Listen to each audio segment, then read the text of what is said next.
بسم اللہ الرحمن الرحیم والصلاة والسلام علی رسول اللہ وعلی آلہ وصحبہ اجمعین۔ معزز ناظرین و سامعین کرام، السلام علیکم ورحمۃ اللہ وبرکاتہ۔ القرآن الکریم انتہائی مختصر تعارف، 5واں پارہ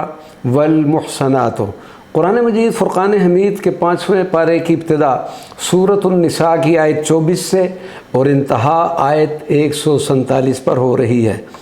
چوتھے پارے کے آخر میں ان عورتوں کا ذکر چل رہا تھا کہ جن سے نکاح حرام ہے، اور 5ویں پارہ مبارکہ کے شروع میں اس ذکر کو مکمل کر کے ارشاد فرمایا گیا کہ ان محرمات کے علاوہ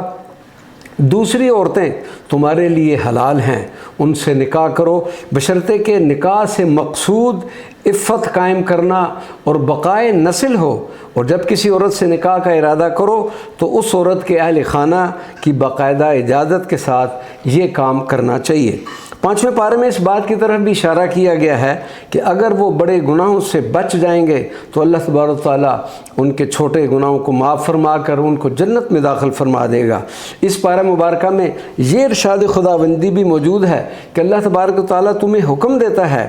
کہ امانتیں ان کے اہل کے پاس پہنچائیں جائیں۔ اس کے بعد اللہ تبارک و تعالیٰ اور اس کے رسول کریم صلی اللہ علیہ وسلم کی اطاعت کا حکم دیا گیا ہے، اور صاحب اختیار کی اطاعت بھی ہونی چاہیے۔ اللہ تبارک و تعالیٰ نے نبی اکرم صلی اللہ علیہ وسلم کی اطاعت کی اہمیت کا بھی ذکر کیا ہے۔ جو کہ رسول اللہ صلی اللہ علیہ وسلم کی اطاعت کرتا ہے وہ در حقیقت اللہ تعالیٰ کی ہی اطاعت کرتا ہے، اور جو لوگ اللہ اور اس کے رسول صلی اللہ علیہ وسلم کی اطاعت کرتے ہیں وہ قیامت کے دن نبیوں، صدیقوں، شہیدوں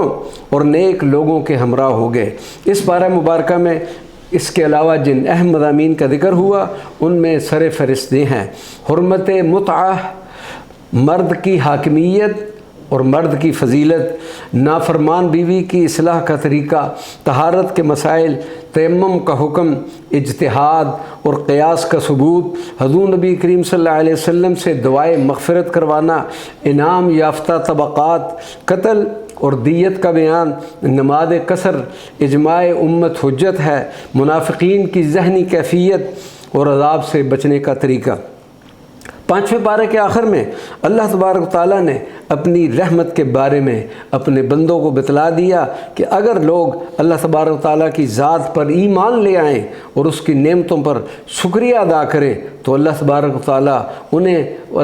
و تعالیٰ کو انہیں عذاب دینے کی کیا ضرورت ہے۔ تو ناظرین و سامعین کرام، اگر ہم اللہ تبارک و تعالیٰ کے عذاب سے بچنا چاہتے ہیں تو ہمیں ایمان اور شکر گزاری کے راستے کو اختیار کرنا ہوگا۔ اللہ تبارک و تعالیٰ ہم سب کو قرآن پاک کی فیوزات و برکات سے نوازے اور اپنی اس مقدس و معطر کتاب کے احکامات پر عمل کرنے کی بھی توفیق عطا فرمائے۔ آمین یا رب العالمین، بجاہ سید المرسلین صلی اللہ علیہ وعلی آلہ وصحبہ اجمعین، وما علینا الا البلاغ المبین۔